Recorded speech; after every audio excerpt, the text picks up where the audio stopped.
Bonjour à toutes et à tous.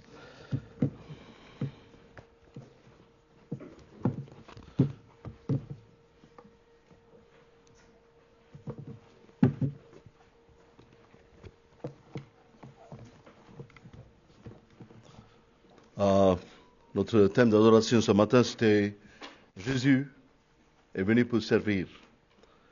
Nous célébrerions la naissance de Jésus-Christ dans quelques jours, au cours de ce mois. Et bien sûr, nous ne célébrerions pas Noël comme les gens de ce monde. Noël n'a pas beaucoup de signification comme celle d'une fête religieuse comme Halloween ou toute autre fête du genre. En tant qu'enfants de Dieu et disciples de Christ, nous devons commémorer la venue de notre Seigneur dans ce monde. Je viens d'un milieu chrétien où le jour de Noël n'est jamais célébré.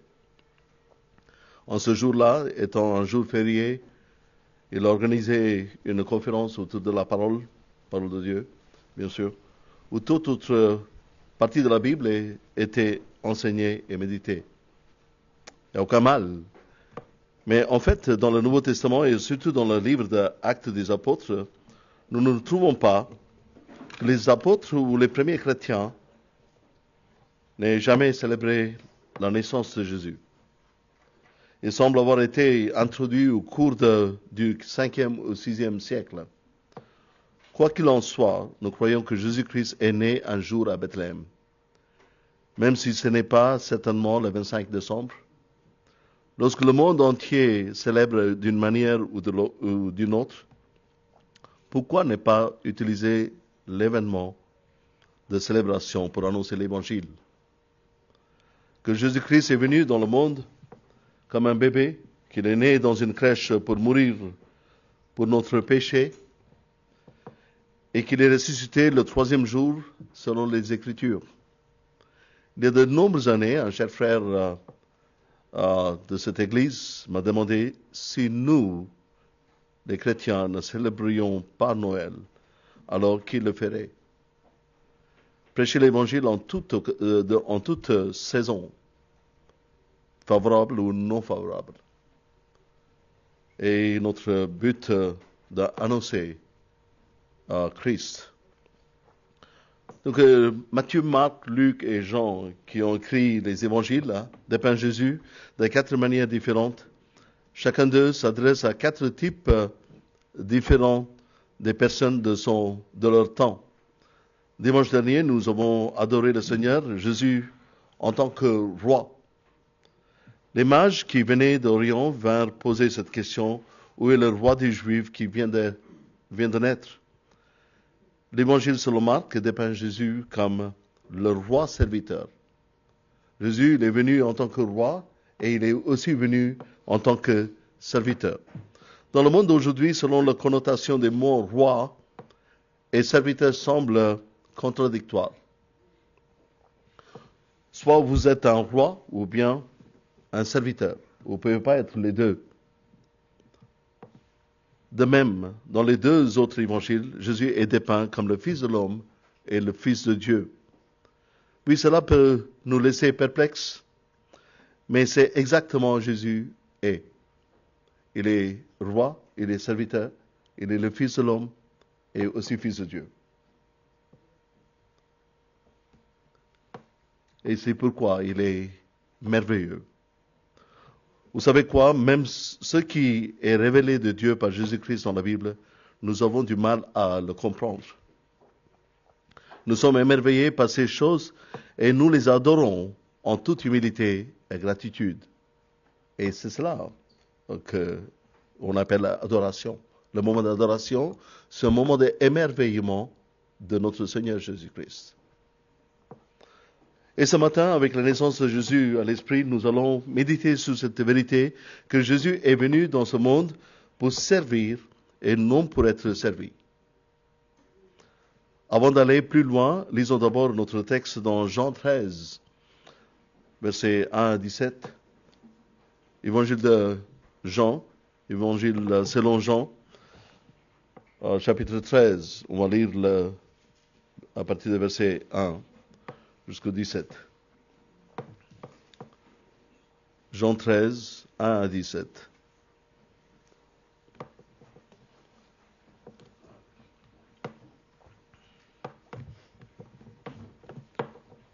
Jean 13, 1 à 17. Avant le fête de Pâques, Jésus, sachant que son heure était venue de passer de ce monde au Père, et ayant aimé les siens qui étaient dans le monde, mit le comble à son amour pour eux. Pendant le souper, lorsque le diable avait déjà inspiré au cœur de Judas Iscariote, fils de Simon, le dessein de le livrer, Jésus, qui savait que le Père avait remis toutes choses entre ses mains, qu'il était venu de Dieu et qu'il s'en allait à Dieu, se leva de table, ôta ses vêtements et prit un linge dont il se ceignit. Ensuite, il versa de l'eau dans un bassin et il se mit à laver les pieds des disciples et à les essuyer avec le linge dont il était saint. Il vint donc à Simon-Pierre et Pierre lui dit, « Toi, Seigneur, tu me laves les pieds ?» Jésus lui répondit, « Ce que je fais, tu ne le comprends pas maintenant, mais tu le comprendras bientôt. » Verset 8. Pierre lui dit, « Non, jamais tu ne me laveras les pieds. » Jésus lui répondit, « Si je ne te lave, tu n'auras point de part avec moi. » Simon-Pierre lui dit, « Seigneur, non seulement les pieds, mais encore les mains et la tête. » Jésus lui dit, « Celui qui est lavé n'a besoin que de se laver les pieds pour être entièrement pur. Et vous êtes purs, mais non pas tous. » Le verset 11, « Car il connaissait celui qui le livrait. C'est pourquoi il dit, vous n'êtes pas tous purs. » Après qu'il leur eut lavé les pieds et qu'il eut pris ses vêtements, il s'est remis à table et leur dit, « Comprenez-vous ce que je vous ai fait? Vous m'appelez maître et seigneur, et vous dites bien, car je le suis. Si donc je vous ai lavé les pieds, moi le Seigneur et le maître, vous devez aussi vous laver les pieds les uns aux autres. Car je vous ai donné un exemple, afin que vous fassiez comme je vous ai fait. En vérité, je vous le dis, le serviteur n'est pas plus grand que son Seigneur, ni l'apôtre plus grand que celui qui l'a envoyé. Si vous savez ces choses, vous êtes heureux, pourvu que vous pratiquez. » C'est là la parole de Dieu. Donc, c'est ça la scène. C'était juste avant la mort du Seigneur Jésus. Et ce qu'on remarque ici, que Jésus, il a lavé les pieds même de Judas Iscariote. Il savait très bien ce que chacun d'entre eux ils vont faire. Il savait que Pierre, il va le renier, Judas, il va le trahir, mais pourtant, le Seigneur, il a pris et il a fait ce qu'il a fait ici. Donc, si nous voyons encore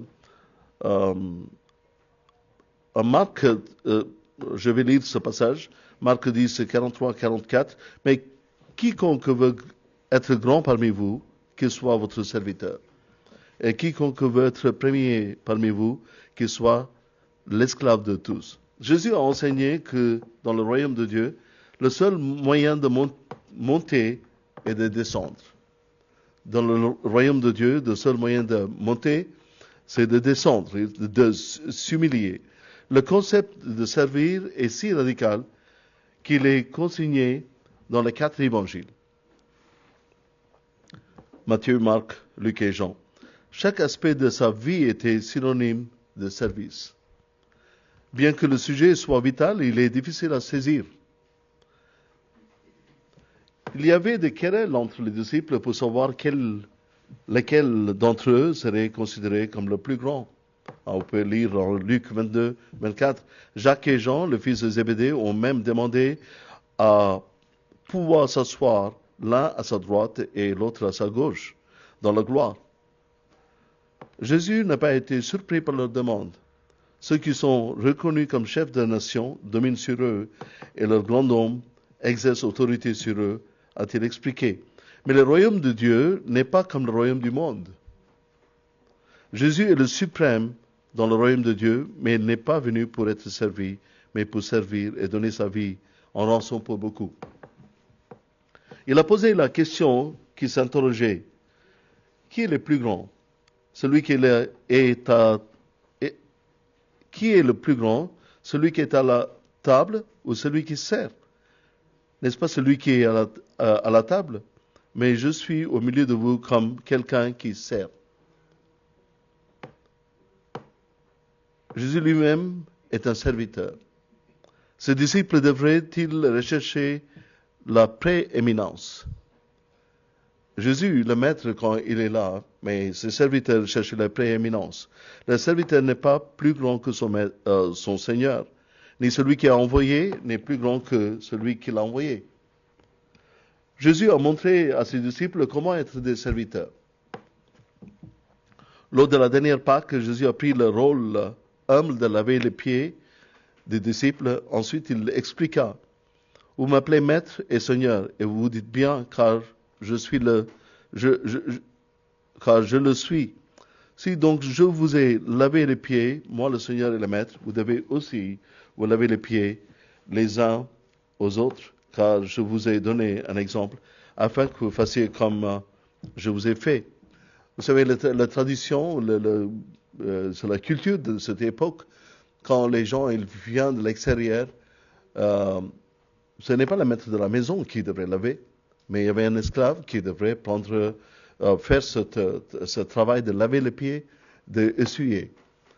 Et ce n'est pas un travail noble, mais le Seigneur, il a pris la forme d'un serviteur. Il était comme un serviteur pour laver les pieds de ses disciples. Et peut-être c'est comprendre le sens du mot serviteur. Serviteur est une traduction du mot grec doulos, qui signifie plus littéralement un esclave ou un esclave acheté à prix pour être au service de son maître. Un serviteur, c'est le mot exact, c'est doulos dans la langue grecque. Donc, c'est un esclave ou un esclave acheté pour un prix, pour le service de son maître. Quelqu'un qui met de côté tous ses propres droits pour servir un autre. Parce que le mot esclave a une connotation si négative pour nos sensibilités modernes aujourd'hui, nous choisissons souvent le mot serviteur à la place. Cependant, serviteur ne saisit pas tout à fait la véritable signification de doulos. Aujourd'hui, nous employons le terme ministre, qui a une connotation tout à fait différente, comme s'il était nos seigneurs et nos maîtres. Mais en vérité, le mot ministre signifie un serviteur. Paul a dit qu'il était un esclave de Christ. Et maintenant, que nous dit la Bible sur le mot serviteur? Dans le temps ancien, les esclaves étaient achetés ou ils sont nés dans une famille d'esclaves. Quand les parents étaient esclaves, les enfants qui naissent à ses parents, ils étaient esclaves aussi. Et ils servaient le maître jusqu'à leur mort ou jusqu'à ce que le maître décide de les libérer. Nous avons une image en Exode, livre d'Exode, chapitre 21. Certains esclaves avaient développé une relation si étroite et aimante avec la famille du maître qu'ils voulaient continuer à servir, même lorsqu'ils pouvaient être libérés. C'est l'idée que Paul et d'autres transmettaient lorsqu'ils référaient à eux-mêmes comme des serviteurs du Christ. Car vous avez été rachetés à un grand prix. Glorifiez donc Dieu dans votre corps et dans votre esprit, qui appartient à Dieu. Un esclave, il appartient à son maître. Il ne peut pas avoir le droit sur lui-même. Le Seigneur nous a achetés à un grand prix. Et ceux qui parviennent à le connaître désirent lui abandonner tous les droits et choisissent de le servir fidèlement. Jésus est venu dans ce monde en tant que serviteur. Car le Fils de l'homme est venu non pour être servi, mais pour servir et donner sa vie comme la rançon de plusieurs. L'Ancien Testament, le livre d'Ésaïe en particulier, aujourd'hui on a lu des passages en Isaïe, contient 4 chants de serviteurs, décrivant le serviteur du Seigneur. Le premier se trouve dans Isaïe 42, 1 à 9, le deuxième en Isaïe 49, 1 à 13, le troisième dans Isaïe 50, et le quatrième en Isaïe 52 à 53, que nous connaissons très bien. Dans la tradition juive, le serviteur du Seigneur, dans les 4 passages, fait référence à la nation d'Israël. Dans le dernier chant de serviteur de Isaïe 53, un pronom singulier, il, est utilisé pour désigner le serviteur du Seigneur.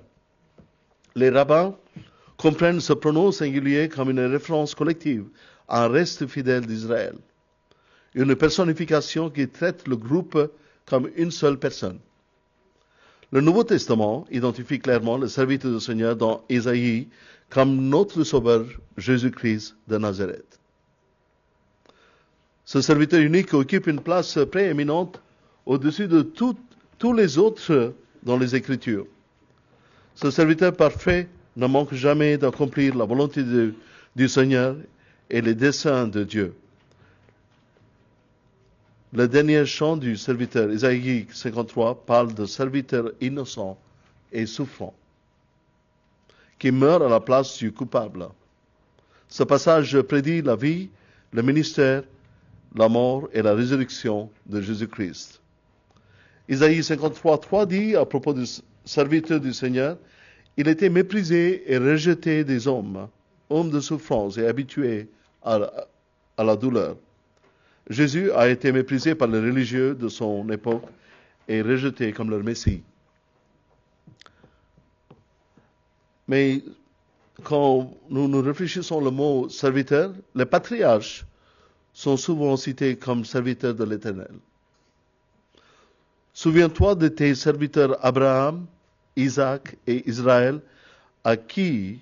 Jacob, à qui tu as juré par toi-même. Je multiplierai ta descendance comme les étoiles du ciel.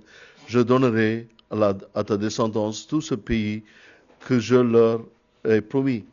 Et ce sera son héritage pour toujours. Exode 32, 13. Voir aussi Genèse 18.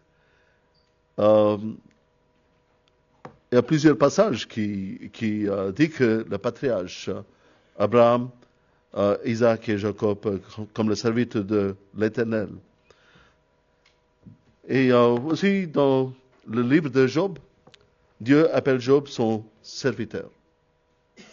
Alors l'Éternel dit à Satan, as-tu remarqué mon serviteur Job? Et aussi Moïse est appelé à plusieurs reprises le serviteur de l'Éternel. Moïse, serviteur de l'Éternel, mourut là en Moab, comme l'Éternel l'avait dit, Deutéronome 34, 5. Il est significatif que Moïse ait dit au peuple que l'Éternel, ton Dieu, te suscitera du milieu de toi, d'entre tes frères, un prophète comme moi, vous l'écouterez. Deutéronome 18, 15. Cette prophétie messianique s'est accomplie en Jésus-Christ, qui, comme Moïse, était le serviteur de l'Éternel, mais d'une manière encore plus grande. La Bible décrit aussi des dirigeants comme Caleb, Josué et Samson comme des serviteurs du Seigneur. David, Salomon et Ézéchias sont des rois considérés comme des serviteurs du Seigneur. Et des prophètes comme Achija, Élie, Jonas et Isaïe sont également appelés serviteurs du Seigneur. Vous savez, la mère de Samuel, Anne, se décrit comme une servante du Seigneur par ses propres paroles. Zorobabel, gouverneur de Juda, est décrit comme un serviteur du Seigneur dans Agé 2, 23. Même les rois païens, comme Nebuchadnezzar et Cyrus, sont nommés parmi les serviteurs du Seigneur en ce qu'ils ont accompli les desseins de Dieu. Donc, un serviteur, il fait que obéir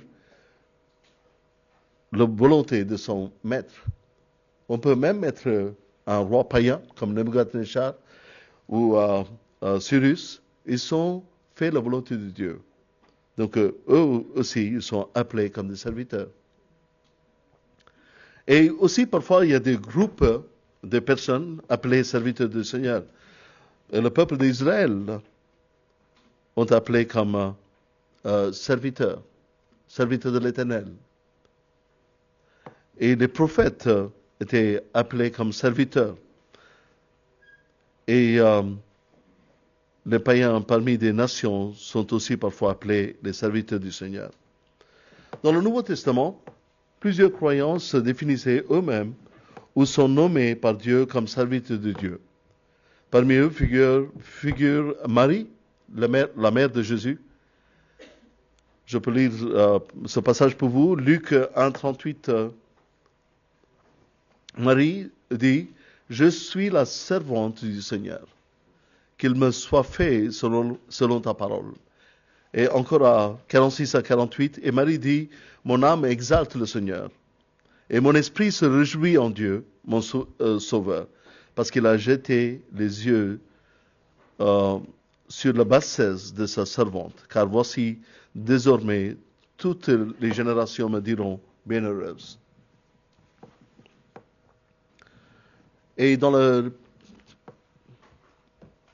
pendant la naissance de Christ, il y avait un autre homme, Siméon.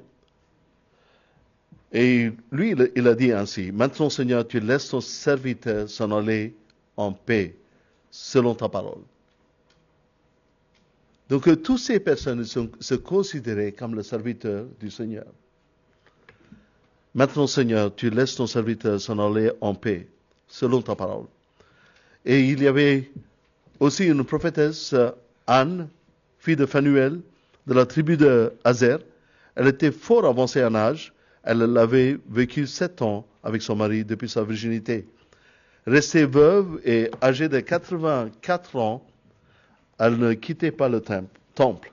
Et elle servait Dieu nuit et jour dans le jeûne et dans la prière. Elle servait le Seigneur nuit et jour. À quel âge? 84 ans. Donc nous comprenons ici c'est quoi un serviteur. Et toutes ces personnes de la Bible, de personnalités de la Bible, ils sont considérés qu'ils sont là pour servir le Seigneur. Ils sont des serviteurs de Dieu. L'apôtre Paul, il a dit en plusieurs reprises que je suis un esclave de Jésus-Christ. Je suis un serviteur de Dieu. Et Jacques, il dit ainsi. Et Simon-Pierre, et Jude, et Jean. Tous ces serviteurs suivent simplement l'exemple de serviteur ultime du Seigneur Jésus-Christ. Maintenant, on va voir quelques caractéristiques du serviteur. Quels traits doivent caractériser le serviteur de Dieu? En haut de la liste doit se trouver l'obéissance. Un serviteur, il est censé d'obéir à son maître. Dans le passage magnifiquement suggestif du chapitre 21 de l'Exode, vous pouvez lire chez vous, le serviteur hébreu a la possibilité de sortir libre, mais au lieu de cela, il choisit de rester au service dévoué de son maître. Son oreille est percée avec un poinçon à la porte de la maison. L'oreille du serviteur est le plus important. Si nous nous considérons comme serviteurs de Dieu, l'oreille est très importante, car elle permet de recevoir les ordres du maître. L'oreille percée témoigne non seulement d'un service dévoué, mais aussi d'un maître digne. Il se réjouit de demeurer sous la direction et le contrôle de son maître. Donc, il y avait une cérémonie quand l'esclave était libre de sortir. Son maître le laisse partir, mais l'esclave il dit que non, je suis attaché à toi, je resterai avec toi. Là, il prend un poinçon pour percer son oreille contre la porte de sa maison. Ça veut dire qu'il est attaché à son maître. Il est attaché à la maison de son maître.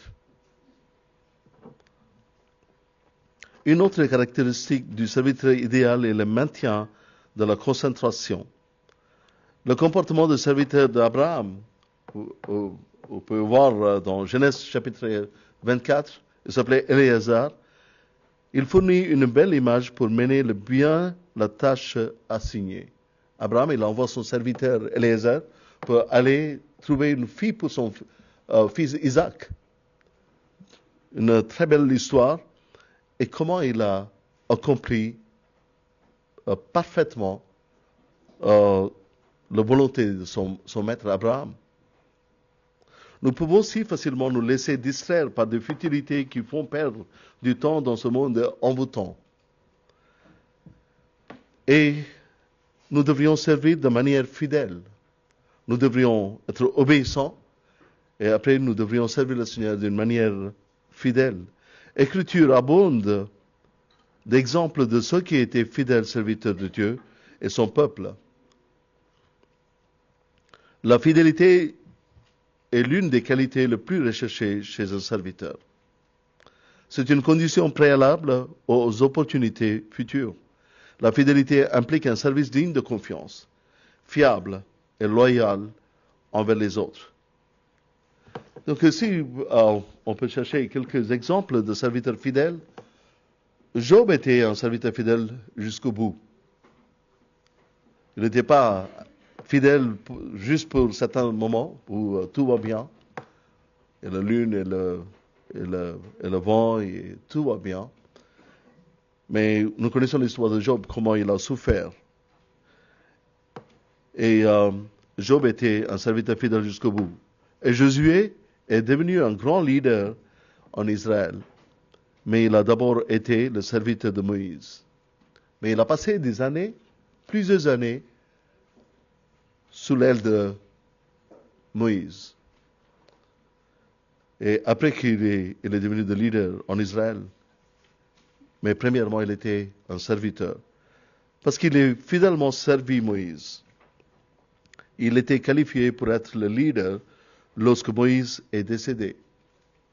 De même, Élisée a servi Élie en tant que serviteur pendant 6 ans. Il le suivit partout. Quand Élie a été enlevé, Dieu a honoré Élisée comme héritier de la fonction prophétique. Timothée était un serviteur de l'apôtre Paul, comme un enfant au service de son père. Quant à la vie et le ministère de Paul serait terminé, Timothée continuait l'œuvre qu'il avait commencée. Donc un serviteur, il devrait continuer l'œuvre de son maître. Et nous avons aussi des exemples de serviteurs infidèles dans la parole de Dieu.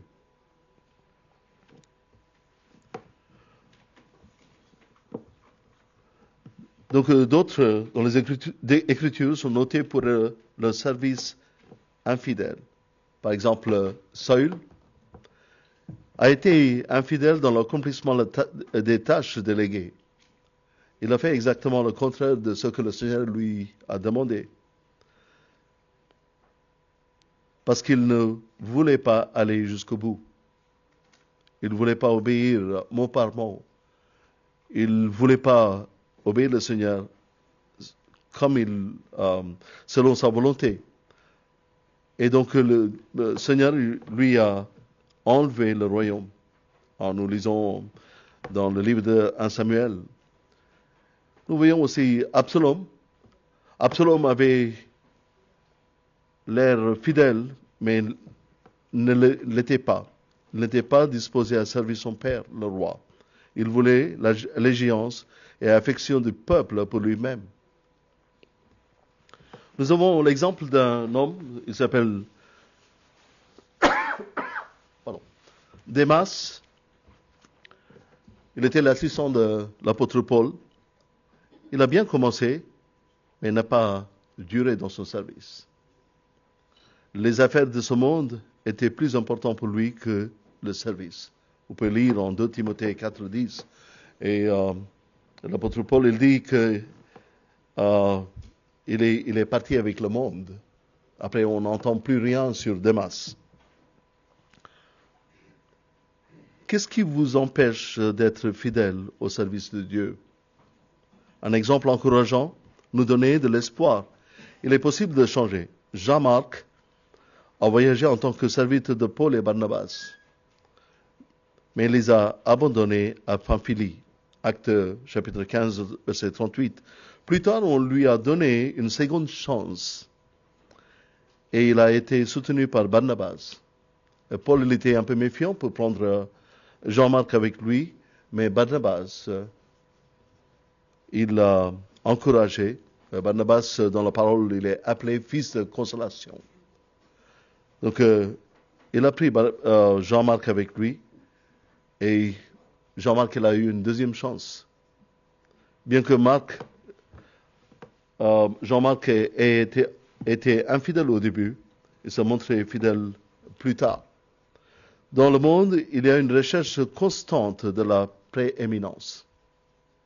Même les enfants, ils sont enseignés pour être le premier toujours. La compétition est pour la première place, l'élévation de soi. Le but est d'être le meilleur, le patron de tous.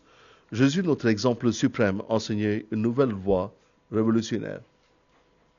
Les disciples se disputaient entre eux pour savoir qui serait le plus grand. Mais Jésus est en train de partir pour mourir et juste quelques heures avant, les disciples se disputaient entre eux pour savoir qui serait le plus grand. Mais le Seigneur leur a répondu, si quelqu'un veut être le premier, il doit être le dernier et le serviteur de tous. Et maintenant, que signifie être un serviteur du Christ? À de nombreux endroits dans le Nouveau Testament, l'apôtre Paul se décrit lui-même comme un serviteur de Jésus-Christ. En Romains 1.1, Colossiens 4.12, Philippiens 1.1 et 1 Timothée 4.6. Vous savez, Jude, le demi-frère du Seigneur, s'est référé à lui-même de la même manière, comme un serviteur de Jésus-Christ. Il était le demi-frère de Jésus-Christ. Il n'a pas utilisé sa proximité avec le Seigneur pour dire que je suis le demi-frère de Jésus-Christ. Mais le terme, il utilise serviteur de Jésus-Christ. Plutôt que de capitaliser sur sa relation étroite avec Jésus, Jude s'est relégué au statut de serviteur. La famille de Jésus, ses amis et les apôtres choisis se désignent eux-mêmes comme ses serviteurs, ce qui implique clairement que Jésus est Seigneur. Un serviteur de Christ, c'est qui est le roi. Un vrai serviteur de Christ, c'est très bien qui est le roi. Un serviteur de Christ est quelqu'un qui a volontairement mis de côté ses droits personnels afin d'aimer, de servir et d'obéir à la volonté de Dieu en Jésus-Christ. Mais si nous pensons que si je pense que je suis quelqu'un, et je devrais renoncer mes droits pour servir Christ. Je ne peux pas venir avec le moi pour servir le Seigneur. C'est renoncer volontairement. Le serviteur du Christ se meurt quotidiennement au péché, au désir charnel, permettant la vie du Christ de couler à travers d'eux. Paul dit que ce n'est plus moi qui vis, c'est Christ qui vit en moi. Et comme Jean-Baptiste il a dit que Christ augmente dans ma vie et moi je diminue. Être un serviteur de Christ, c'est chercher sa volonté en toutes choses. Est-ce que nous cherchons la volonté de Dieu en toutes choses? Notre désir principal chaque jour, en tant que serviteur de Christ, est d'honorer et de glorifier celui qui a racheté notre liberté du péché. Cela signifie que nous devons mourir à nous-mêmes, renoncer à notre droit de diriger notre propre vie et chercher des moyens de faire plaisir à notre maître. Tout comme un maître, dans le temps ancien, a assumé la responsabilité de prendre soin de ses serviteurs. Notre Seigneur dit qu'il pourvoira tout ce dont nous avons besoin lorsque nous cherchons d'abord son royaume et sa justice. Notre Maître Jésus nous a donné des instructions dans sa parole et attend que ceux qui professent son nom les connaissent. Au fur et à mesure que nous en apprenons davantage, et nous devrions nous croître dans la parole de Dieu. Nous devrions nous améliorer. Les serviteurs de Christ mettent en pratique tout ce qu'ils apprennent pour plaire à leur Seigneur.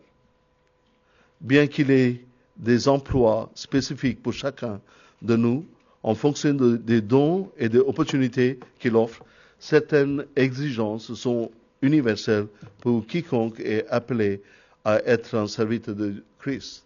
Mais aujourd'hui, il y a beaucoup de personnes qui peuvent appeler serviteurs de Dieu, mais est-ce qu'ils sont en train de vraiment servir le Seigneur? On devrait premièrement persévérer dans la foi. On devrait persévérer dans la foi en Dieu et détruire toutes les disputes et toutes les opinions élevées de nous-mêmes qui s'élèvent contre la connaissance de Dieu. S'il y a des choses qui nous empêchent d'avoir la connaissance de notre Seigneur Jésus-Christ, nous devrions détruire toute cette volonté en nous. Et nous devrons, comme la parole nous dit, captiver toute pensée pour obéir au Christ. On peut avoir des pensées différentes. Nous côtoyons les gens du monde et nous connaissons. Et est-ce que nous avons la pensée de Christ ou quel type de pensée nous avons? Et nous devrions poursuivre une vie sainte. Pour être un serviteur de Christ, nous devrions poursuivre une vie sainte. Et nous devrions crucifier chaque jour les convoitises de la chair. Alors, Christ il est mort pour nous. Et nous sommes morts avec Christ. Mais c'est quelque chose que nous devrions pratiquer, que nous devrions crucifier chaque jour les convoitises de la chair. Et aussi aimer vos frères et sœurs dans la foi. Nous devrions aimer nos frères et sœurs dans la foi. Pas un serviteur de Dieu, il n'amasse pas le trésor ici-bas sur la terre, mais il devrait amasser des trésors dans le ciel.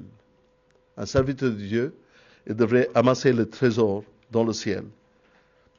Et un serviteur, comme c'est dit dans ces paraboles, il devrait attendre le venu de son maître. Un serviteur, il attend toujours le venu de son maître. Attendre avec impatience le retour du maître. Attendre avec impatience le retour du maître. Les serviteurs de Christ accomplissent leur travail avec humilité et en renonçant le soi, ne désirant que plaire à leur maître bienveillant. Il n'y a pas de prétention sans attirer l'attention des autres à lui, pas de recherche de compensation dans le vrai service. Jésus nous rappelle la place humble qui occupe le serviteur. En Luc 17, 9, 10, je vais lire, « Doit-il de la reconnaissance à ce serviteur parce qu'il a fait ce que lui était ordonné? Ou de même, quand vous avez fait tout ce qui vous a été ordonné, dites, nous sommes des serviteurs inutiles. Nous avons fait ce que nous devrions faire. » Si nous considérons nous-mêmes comme serviteurs de Dieu, on est en train de faire ce que nous sommes censés de faire. Nous ne accomplissons rien d'extraordinaire. Nous sommes simplement des outils dans la main du Seigneur. Et on peut nous considérer comme le serviteur inutile. Mais le Seigneur, il prend chaque serviteur qui considère inutile, il prend ses serviteurs et les utilise puissamment par sa puissance. Les serviteurs de Christ considèrent leur vie sur terre comme une brève période de préparation à l'éternité. Les difficultés et les luttes que nous devons affronter dans la chair seront largement surpassées par la gloire et la récompense qui nous attendent. De même qu'un serviteur qui aime son maître vit pour l'approbation du maître. Est-ce que nous sommes en train de faire tout ce que notre maître il aime? Est-ce que nous faisons tout pour plaire à nos maîtres ou on fait des choses pour plaire aux gens? Mais c'est quelque chose que nous devrions penser. Mais nous cherchons à plaire notre entourage souvent. Mais est-ce que tout ce que nous faisons, est-ce que nous faisons pour plaire à notre maître, pour avoir l'approbation de notre maître?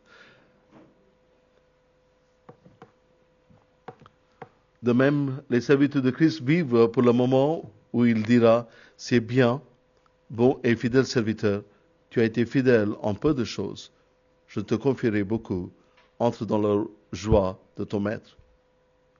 Matthieu 25, 21.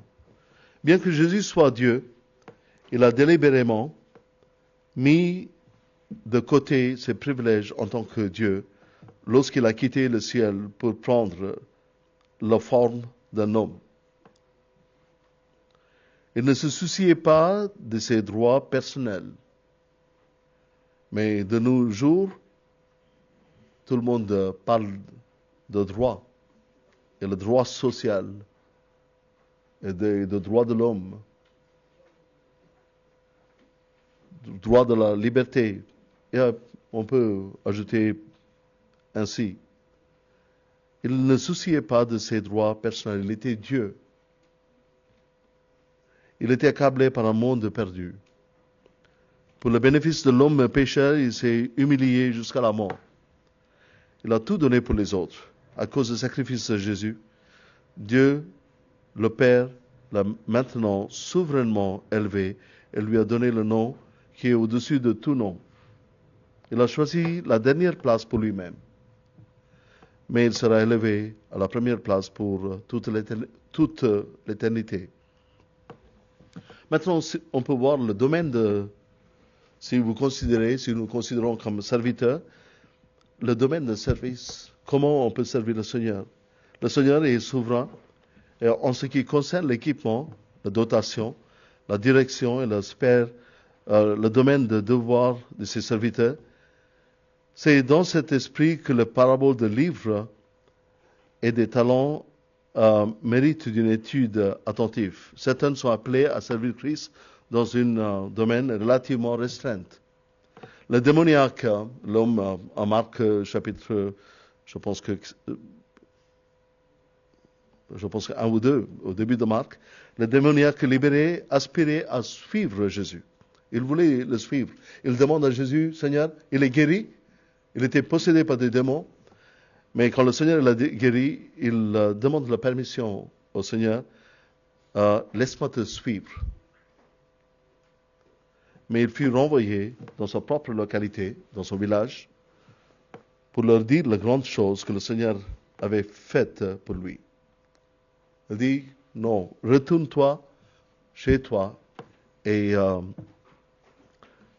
parle et annonce les bonnes choses, les grandes choses que le Seigneur il a fait pour toi. D'autres sont appelés à un ministère beaucoup plus vaste, par exemple Paul. La question clé à se poser est, Seigneur, que veux-tu que je fasse? Quand le Seigneur il a rencontré l'apôtre Paul, quand il était seul sur le chemin de Damas, il tombe par terre et il pose une question au Seigneur. Seigneur, que veux-tu que je fasse? Mais c'est-à-dire, il a cédé tout au Seigneur. Il n'a pas gardé ses droits, il n'a pas gardé sa formation. Il était élevé au pied de Gamaliel. Il était un pharisien de pharisiens. Il avait tout, mais il lâche tout. Un homme complètement démuni, il demande, Seigneur, que veux-tu que je fasse? Puis de répondre par Marie, voici, je suis le serviteur du Seigneur, qu'il m'advienne selon ta parole. Et ce n'est pas facile pour Marie quand elle a dit que je suis la servante du Seigneur. il y avait beaucoup de choses inconnues de son avenir. Hein. Elle était enceinte avant de connaître un homme. Et comment dire les choses aux entourages, la honte sociale, la difficulté, elle devrait vivre en tant qu'une jeune fille. Mais elle dit, voici, je suis le serviteur du Seigneur, servante du Seigneur. Personne n'a besoin de se sentir exempté pour cause de vieillesse. Quand nous lisons à propos de Anne, qu'elle était veuve d'environ 84 ans, qui ne quittait pas le temple, mais servait Dieu par des jeûnes et des prières, nuit et jour. Mais parfois, on peut penser que qu'est-ce que je peux faire? Qu'est-ce que je peux faire? Peut-être on n'a pas la force, on n'a pas la santé qu'il faut. Peut-être on ne peut pas être là dans certaines rencontres. Mais ce que Anne a fait, elle jeûnait et priait. Elle avait 84 ans. Elle n'avait personne dans sa vie. Les contextes suivants méritent d'être notés en relation avec notre service pour Christ. L'église locale. L'église locale est comparée à un champ labouré. Comme dans le champ de Boaz, il y a du travail pour chaque croyant. Les dons et les fonctions différents, mais heureuses, est l'assemblée qui est occupée et unie au service du Seigneur Christ.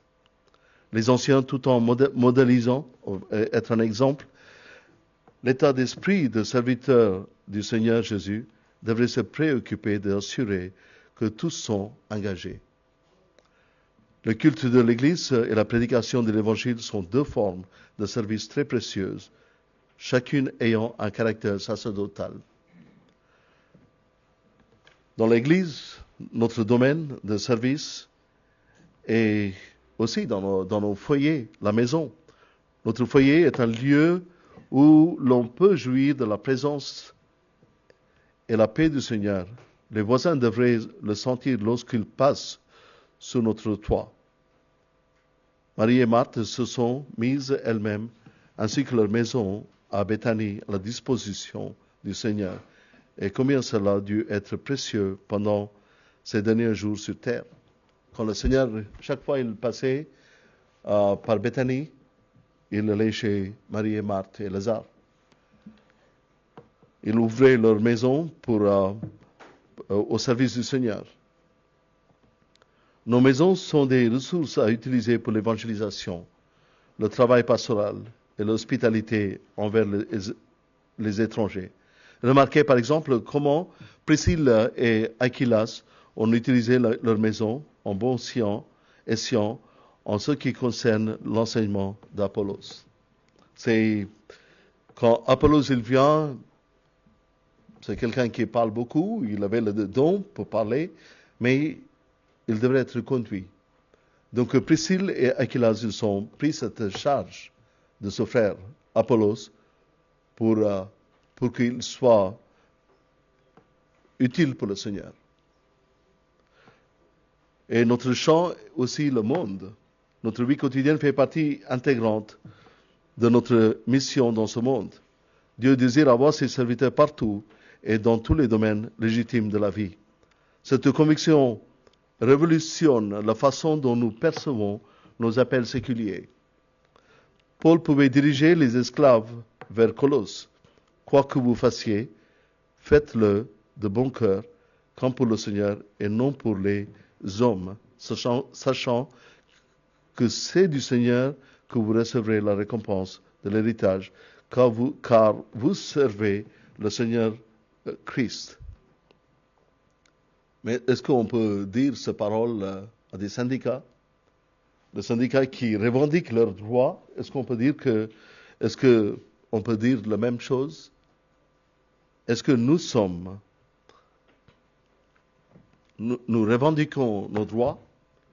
Et apôtre Paul, il a dit, quoi que vous fassiez, faites-le en bon cœur, comme pour le Seigneur, et non pour les hommes. Mais notre service est pour les hommes ou pour le Seigneur? Qui servons-nous? En conclusion, les avantages de la servitude sont nombreux. Pour un service fidèle, nous pourrions recevoir une plus grande responsabilité, comme Josué l'a fait, ou voir des fruits spirituels comme Aquillas et Priscille. Mais le plus important de tout, c'est que les leçons que nous apprenons dans le service seront éternellement importantes. Notre performance en tant que serviteur sera évaluée par le Seigneur Jésus-Christ lui-même à ce qu'on appelle le siège de jugement de Christ. Ce ne sont pas nos péchés pour lesquels il a payé, mais nos vies et notre service qui seront passés en revue lorsque des récompenses lui seront données pour sa fidélité. Il attend de tous ses serviteurs qu'ils soient profitables. Même devant le trône éternel de Dieu et de l'agneau, nous lisions, ses serviteurs le serviront éternellement. Le service est une occupation éternelle, digne et bénie par notre Seigneur. Il ne perdra pas sa récompense de ses mains. Comment Dieu vous a-t-il appelé à servir? À qui sert-on? Serez-vous comme Saül, un homme à mi-chemin, ou comme Démas, quelqu'un qui a lâché, ou comme Absalom, un égoïste, ou serez-vous comme Josué, un laborieux, ou comme Élisée, un homme du 2e kilomètre, ou comme Timothée, le serviteur éprouvé, comme l'apôtre Paul il l'a dit. Jésus a promis une grande bénédiction à tous ceux qui le servent loyalement. Si quelqu'un me sert, qu'il me suive. Et là où je suis, mon serviteur sera aussi. Si quelqu'un me sert, le Père honorera. Je vais lire le passage en Philippiens chapitre 2, versets 3 à 11. Philippiens chapitre 2, versets 3 à 11.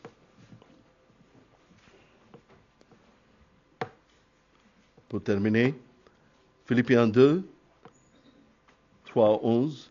Ne faites rien par l'esprit de parti ou par vaine gloire, mais que l'humilité vous fasse regarder les autres comme étant au-dessus de vous-même. Que chacun de vous, au lieu de considérer ses propres intérêts, considère aussi ceux des autres. Vous savez, les chrétiens du 1er siècle, quand l'Église se formait après la Pentecôte à Jérusalem, et chacun, il vend ce qu'il possédait, il mettait en commun. Il mettait en commun.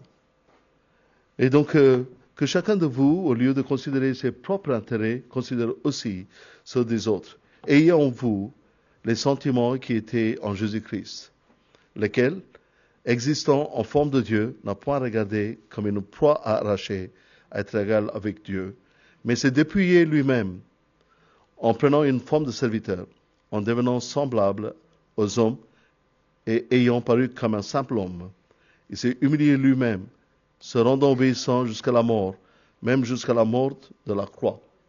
Ça, c'est l'aboutissement de la venue du Seigneur Jésus-Christ. Quand il est venu, il est né comme un simple homme. Il était un bébé comme tous les bébés qui pleurent. Et en toutes choses, il était fait comme nous sommes. Il était comme un simple homme. Verset 8, il s'est humilié lui-même, se rendant obéissant jusqu'à la mort, même jusqu'à la mort de la croix. C'est pourquoi aussi Dieu l'a souverainement élevé et lui a donné le nom qui est au-dessus de tout nom, afin qu'au nom de Jésus, tout genou fléchisse dans les cieux, sur la terre et sous la terre, et que toute langue confesse que Jésus-Christ est Seigneur à la gloire de Dieu, le Père. Donc, nous devrions imiter Jésus-Christ dans son humilité, dans sa obéissance, dans sa fidélité, et si nous considérons comme des serviteurs de Dieu. Comment considérez-vous aujourd'hui? Est-ce que vous êtes un simple croyant ou est-ce que vous êtes un serviteur de Dieu? Si vous êtes un serviteur de Dieu, qu'est-ce que on est en train de faire, nous sommes en train de faire, et nous faisons pour qui? Est-ce que nous faisons les choses pour les hommes ou nous faisons pour la gloire de Dieu? Que chacun sonde son cœur et évalue lui-même devant la parole de Dieu. Prions. Seigneur notre Dieu, notre Père, nous te remercions pour ta parole. Seigneur, pendant cette époque quand le monde il se prépare pour fêter Noël, Seigneur, en tant que tes enfants, Seigneur, nous savons ce que Noël signifie pour nous. Seigneur, un jour, à plus de 2000 ans, tu es venu dans ce monde, tu as pris la forme humaine, et même pire des formes humaines comme un esclave. Tu es venu pour nous libérer de notre esclavage au péché. Seigneur, nous sommes reconnaissants pour ton œuvre sur la croix. Seigneur, comment nous pourrons te remercier? Comment pourrons te assez remercier, Seigneur? Nos mots sont faibles. Seigneur, nous offrons nos cœurs à ton service. Seigneur, nous sommes des serviteurs inutiles, mais utilise, Seigneur, selon ta volonté. Que, Seigneur, ta volonté soit faite dans notre vie, dans la vie de chacun. Que, Seigneur, on peut te servir. Seigneur, tu nous as sauvés, tu nous as mis dans ton église locale. Seigneur, aide-nous à servir aide-nous à te servir à travers de ton église locale, à travers de nos frères et sœurs, à travers des gens que nous rencontrons tous les jours. Seigneur, nous prions cette prière dans le bon nom de notre Seigneur, notre Sauveur Jésus-Christ, et pour ton unique gloire. Amen.